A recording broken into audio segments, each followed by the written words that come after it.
The final stage of a drawing for me has always been as much of a psychological challenge as it is a technical one. By this time, I've spent 6 or 7 hours, usually spread over a couple of days, familiarizing myself with every single problem that I've put onto the paper. Some of these are things that will really only ever bother me, and some of them are really true technical challenges that I need to answer. In this moment of the drawing, I'm also going to be working on creating a sense of focus on the areas that I think are most interesting. It's true that in portraiture, sometimes we do not need to be very complicated about how we create a composition. Sharp edges, strong contrast, and a high degree of rendering are almost always going to draw the attention of the viewer to that area. Similarly, low contrast and a low degree of rendering are going to defer that interest to other areas of the drawing. Let's also say that though I'm prone to split up drawings into stages for the sake of communicating what's important at a given moment, that many professionals, myself included, will tend to blend their stages together. Sometimes taking a concept from one and expressing it in another stage to create or achieve a different kind of effect that they were looking for. This issue of rendering, however, finishing a drawing, so to speak,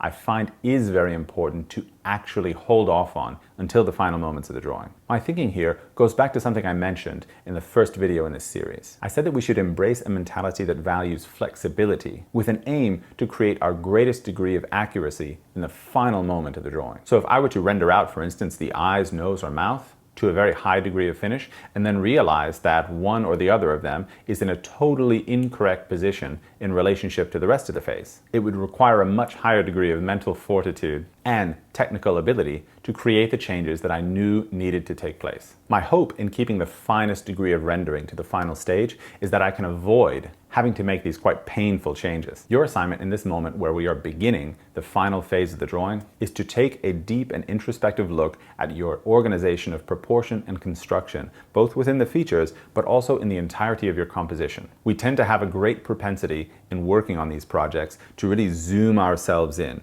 to spend way too much time with our nose almost up against the paper. Here we need to step back and take a look at all of the relationships throughout the canvas in as many ways as possible to get that fresh eye effect. So if necessary, go take a walk for 15 minutes, come back to your studio, and then reassess the choices you'd taken up until this point. Because now is probably the final moment where we want to be making major positional or proportional changes.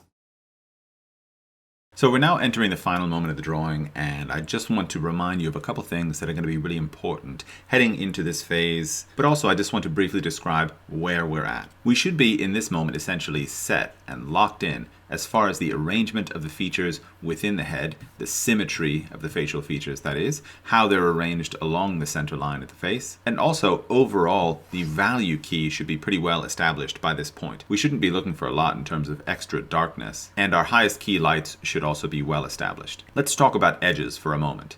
If we look at this composition, we can see that this edge here on the right-hand contour of the face is among the sharpest edges or meetings of value within the entire composition, certainly within the focal area of the composition. Let's compare that then to some of the edges that I pointed out in earlier videos that were supposed to be significantly softer than that harder edge. I think in particular this one here is quite interesting. If we can say that the sharpness of this edge here on the right-hand side of the face is a 1, and that the softness of a transition that we have here is maybe a 10, then the hardness of the meeting of values in between the side plane of the forehead here and this dark area of hair is maybe an 8 or a 9. The thing that I want to point out though is that there are still angle breaks present within that shape. So often it can occur when making a very soft meeting of values that we obliterate all shape design. This of course is something that wants to be avoided. Your assignment then in this moment is to take a look at your hierarchy of edges. In your drawing, where is the hardest and most high contrast edge versus the softest and most gradient or transitional edge? When you ask the question of yourself, observing the other edges in the composition, where do those edges fit on a scale of sharp to soft? This idea is really so similar to the way that we consider value. We look for the darkest dark and also for the lightest light, and that helps us to determine what all the values in between should be.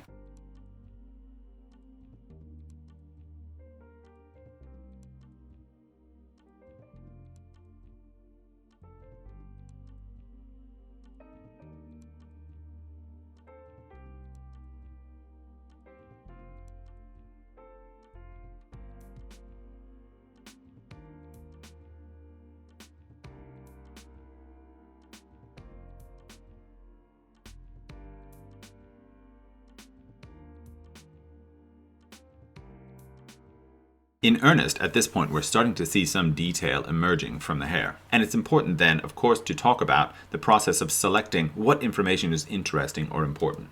I spoke earlier about looking for the rhythm that we can observe within the shapes that the hair is presenting to us. Now, this kind of linear information is super useful in describing curly hair, or any hair for that matter. But we also have to think about masses of shadow and light. When applying dark value, as we are doing here, I want to caution you to try not to apply that dark value in such a way that it is completely flat in terms of its value. By that I mean, of course, that there would be zero variation of value inside that shape. Think about it like the white of this background.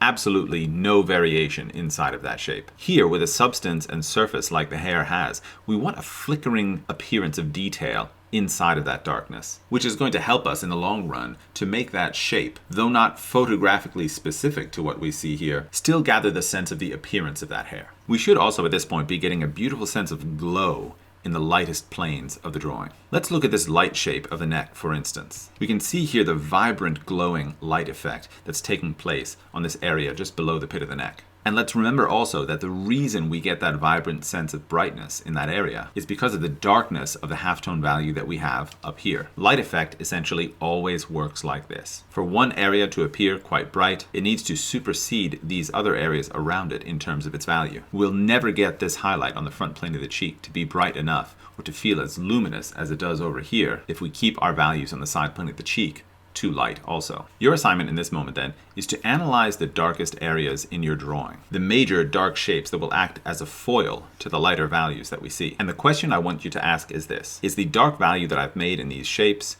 too flat to imply the kind of texture that we see in the source image? If so, we try to pull them back with our eraser a little bit and add some of those nice attractive squiggly shapes that we associate with this model's hair. The flip side of that coin, of course, is that we can make dark shapes that actually have too much information inside of them so that they don't actually read as nice unified shapes that are turned away from or hidden from the light source. That, of course, is something that we also want to avoid. And we can do so by taking our paper stump or a little bit of sepia chalk and glazing over that area. But try to remember, we're looking for that sweet spot in the middle.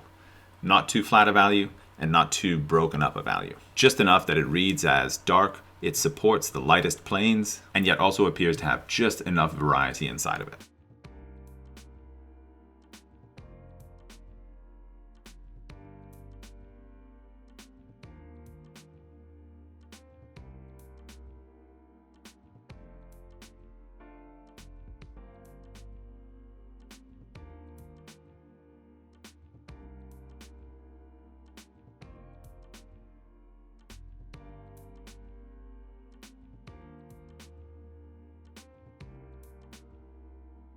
Okay, so we are well and truly near the end of the drawing by this point. We have gone through so many different phases of development. It almost makes me shudder to think of how far this drawing has come from what it looked like in the very initial stages. But by trusting the process and making slow and steady progress, I've eventually come to a place where we have a pretty refined sense of form, likeness, and light effect. I've even managed to use a little bit of egg tempera in the highlight of the eyes, just because I felt like I couldn't quite get that bright reflective surface simply by removing sepia chalk from the surface of the paper. I've also finally started to indicate some of the darkest accents in the shapes like the recess of the mouth here and here on the left as well. My hesitance to do that in those earlier stages I think eventually has paid off here, in that the rest of the values in that area have kind of congealed together to create an impression that becomes very similar to what we have here in our source image. Your assignment in this moment is to really clear up the whole composition to the best of your ability, which is to say, when you look at your drawing from top to bottom and from right to left, do you experience a sense of harmony or of discord? Which is to say, do you feel like there are areas lagging behind in such a way that they are not linking up properly with the areas that are really well developed? This is a thing that happens really commonly when we are trying to learn to draw and paint. Our willpower and attention are essentially finite, and it can happen that we spend them all in one area and there's nothing left over to attend to areas like these. This is a moment then that we can use to build up a sense of discipline, which I can assure you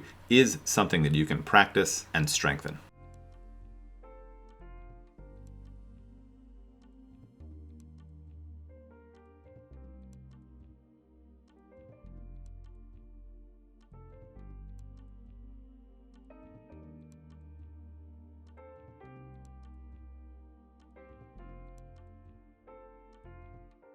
So here we are, finally arrived at the end of the drawing. One of the very significant changes that I've made since we last checked in was the addition of this background here. The reason I've done so, I think, really relates to some of the training that I had when I was a student. There was always conversation about the space around the model, the depth that we could feel because of how that model related to the background. Because of that, I've always had a little bit of an aversion to the sense of a kind of cut out picture of a model.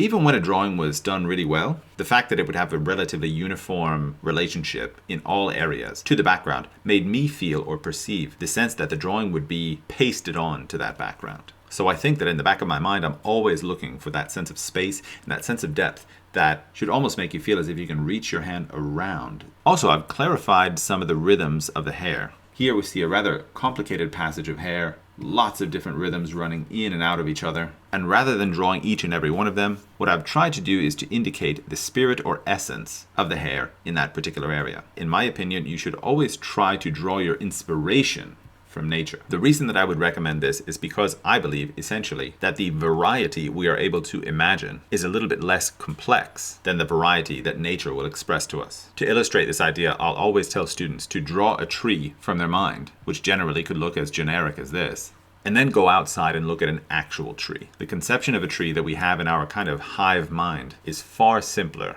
than the infinitely complex tree that we find when we merely take a stroll down the street. So taking inspiration from nature in this case is not something that limits us.